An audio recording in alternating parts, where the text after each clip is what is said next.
What's going on, guys? Today I want to show you a couple tips to make your kick start hitting harder so that your beats can start bumping. Let's get into today's video.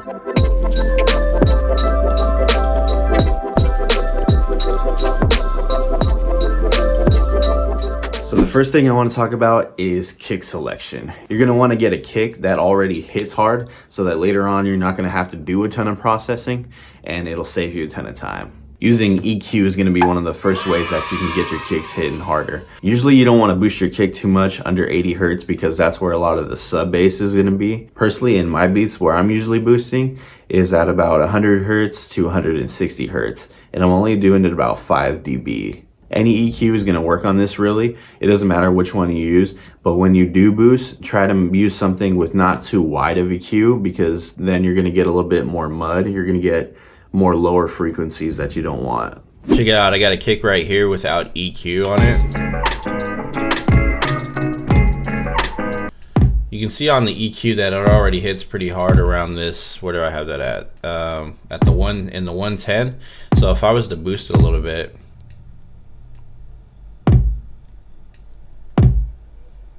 that's one of the ways that I'll use to make it hit way harder.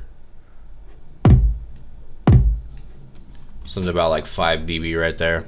So let's hear that in the context of the mix.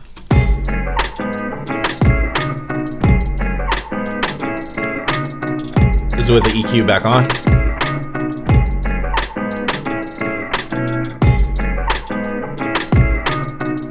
So something you definitely want to be using on your kicks is saturation.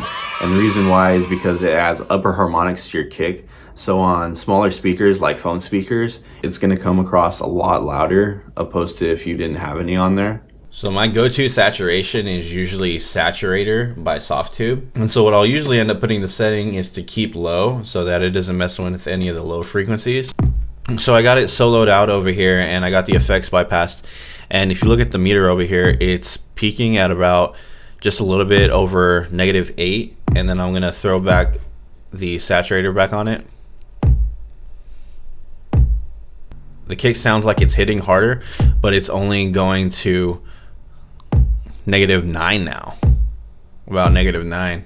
And the last thing I'll usually add on my kicks is a soft clipper or a limiter. So the reason why I'll do that is because later on when I'm mixing the beat, it won't be hitting the limiter as hard because I've already put a limiter on the kick to begin with. So the last thing you'll see is that I put a maximizer on this kick and I just equaled out the gain so that they would be the same volume with and without the maximizer. And so you'll see how much the kick is actually hitting the master limiter right now, and I have all the effects bypassed on the kick.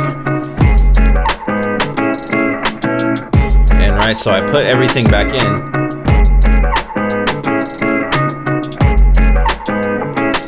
And you can see the kick isn't nearly hitting that limiter as much anymore.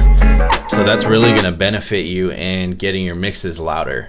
That does it for this video. Thank you so much for watching. If you found this information useful, be sure you like, subscribe, and hit the little bell icon so that you don't miss any future videos. Thank you so much for watching. Goodbye.